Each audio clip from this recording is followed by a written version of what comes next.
Bienvenue sur la chaîne Okinawa On Hair. Myriam et Rissala vous parlent du cheveu bouclé, frisé et crépus dans tous ses états.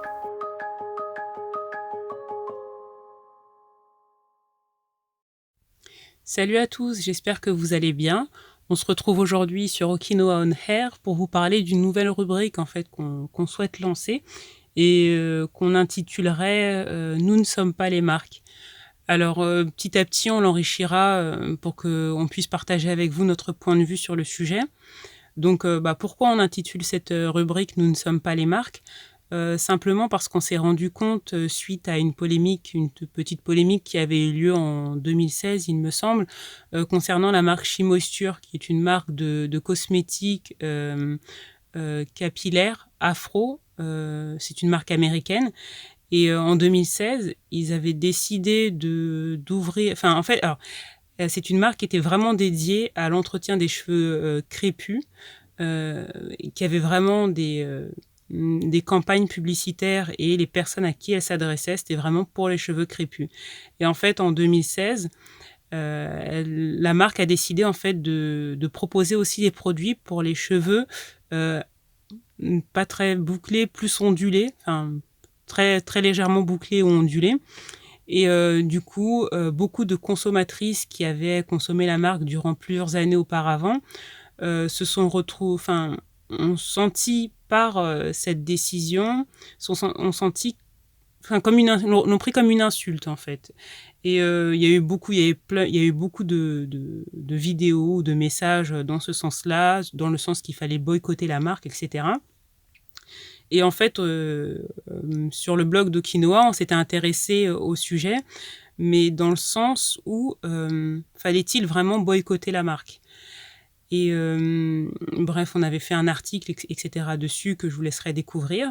Et aujourd'hui, en fait, suite à ce déclencheur, on a souhaité lancer cette rubrique pour justement comprendre comment ne pas s'attacher à une marque jusqu'à arriver à un point où on peut en être déçu, comme dans une relation amoureuse où on se retrouverait trompé par son compagnon, etc. Donc voilà. On va commencer par l'outil en fait qui permet de faire valoir un produit ou une entreprise ou une marque, c'est le marketing. Pourquoi le marketing ? On va commencer du coup par une définition. Qu'est-ce que le marketing ?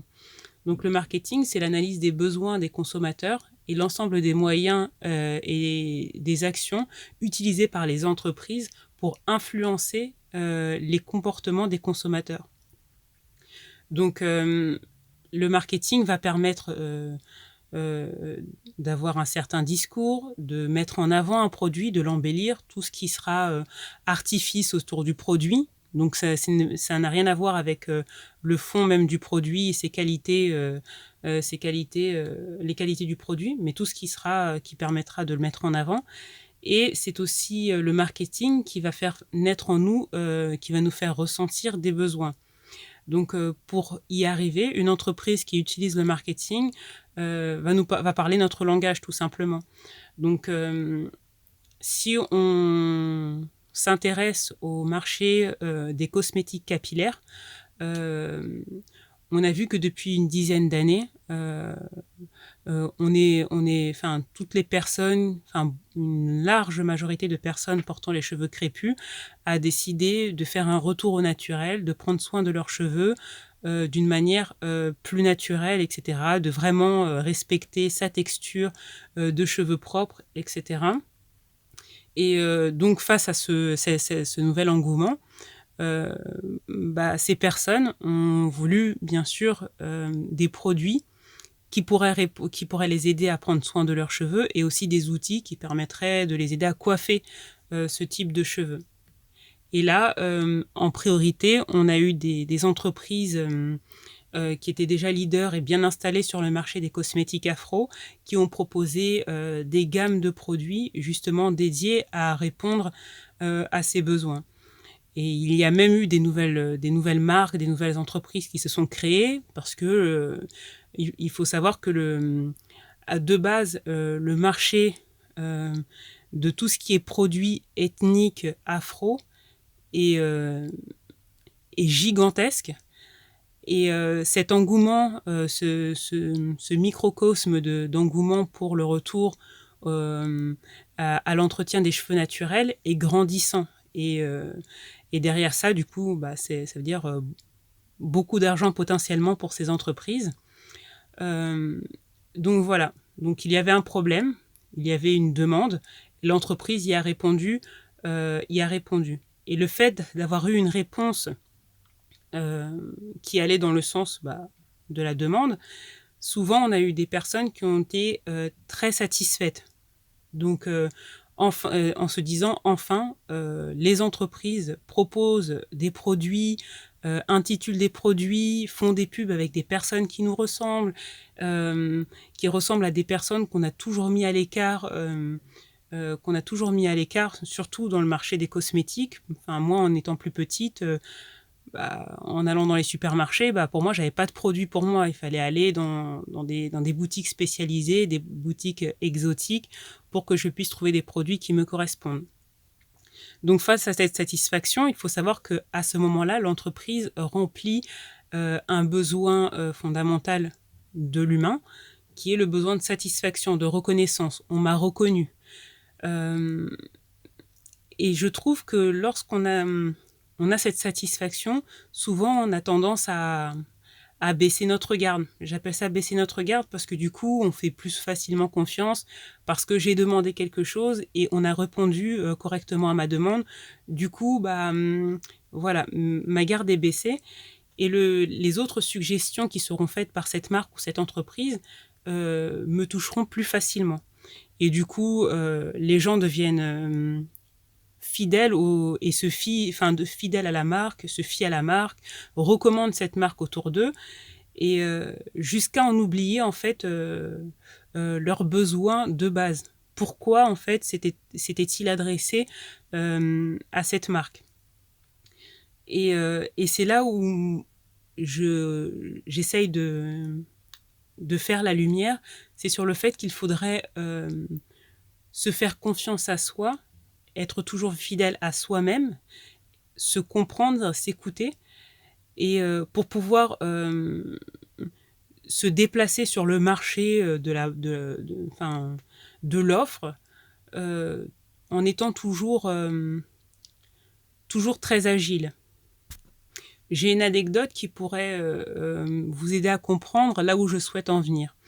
En fait, il y a quelque temps, je suis tombée sur une vidéo, sur une pub en fait d'une marque qui illustrait, mais franchement super bien, l'entretien du cheveu et une routine capillaire pour les enfants. Et j'ai été vraiment, elle était vraiment bien faite. J'ai trouvé que tout était bien expliqué, c'était clair, etc.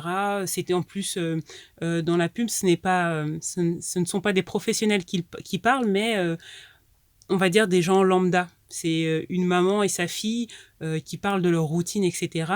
Et pour illustrer, pour mettre en avant les produits du coup de la marque qui lançait la vidéo. Et en regardant le logo, je lis Just for me. Just for me, Just for me, ça résonne dans ma tête et je me dis, je connais cette marque. Et en fait, je me souviens que quand j'étais plus petite, cette marque existait déjà dans les années 90 et je l'utilisais pour défriser mes cheveux. Parce qu'à l'époque, quand on était plus petite, on voulait les cheveux lisses, etc. Et donc, on utilisait pour les cheveux crépus, on utilisait du défrisage pour arriver à ce résultat. Et les marques de produits, c'était Just for Me qui proposait ce type de produit. Et il y avait un spot publicitaire. Le mot d'ordre, c'était les cheveux crépus au naturel sont très difficiles à manager. Il faut les lisser. Comment les lisser? Il faut du défrisage. On ne se soucie pas de savoir qu'est-ce qu'il y a dans ces boîtes de défrisage, etc. Simplement, le produit défrisant répond aux besoins des cheveux lisses. Du coup, on vous vend le défrisage. Les mamans, les petites filles étaient très contentes, etc.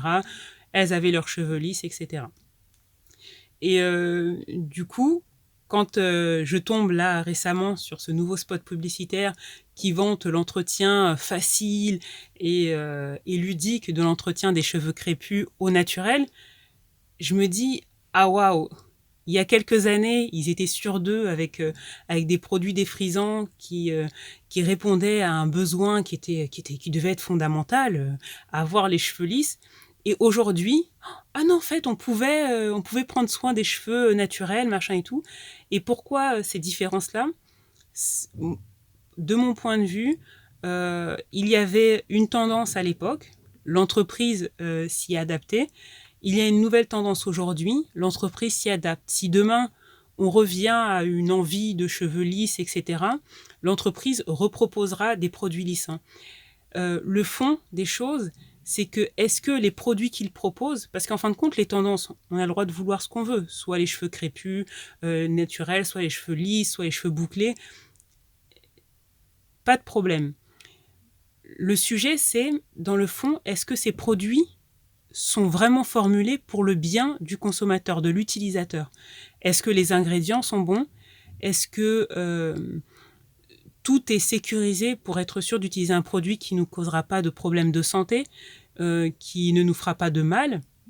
C'est là où c'est tout ce pan en fait du message qui est flouté, qui est éteint et qui n'est pas mis en avant ou qui n'est même pas important en fait pour au final pour le consommateur, car il est flouté par tout ce marketing qui lui a vendu sa réponse, son attente. Donc voilà, c'était une première